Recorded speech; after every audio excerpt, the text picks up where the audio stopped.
Maandalizi ya kupokea mwili wa Raila Amolo Odinga kufanyika mapema leo katika uwanja wa Jomo Kenyatta International Airport nchini Kenya. Mwili wa aliyewahi kuwa waziri mkuu wa Kenya hayati Raila Odinga unatarajiwa kufikishwa katika uwanja wa ndege wa kimataifa wa Jomo Kenyatta JKIA majira ya saa 3:30 asubuhi ya leo baada ya kusafirishwa kutokea nchini India.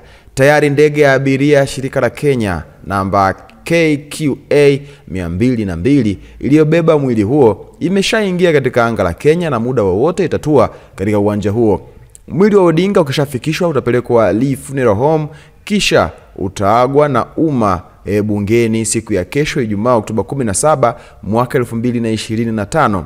Yatafanyika mazishi ya kitaifa katika uwanja huo wa Nyayo ambapo serikali imetangaza kuwa siku hiyo itakuwa siku kuu ya umma. Kamati ya kitaifa ya mazishi aliyekuwa waziri mkuu na kiongozi wa upinzani Raila Odinga imebainisha kwamba mwili wa kiongozi huyo utazikwa siku ya Jumapili Oktoba 19 mwaka 2025.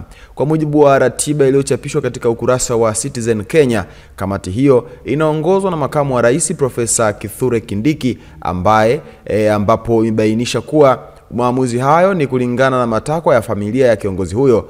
Wakati wa kikao cha wanahabari mjini Karen kufuatia tangazo la kifo chake siku ya Jumatano, Kindiki amebainisha kuwa Raila alifahamisha familia yake kwamba angependa kuzikwa ndani ya saa 72 baada ya kifo chake.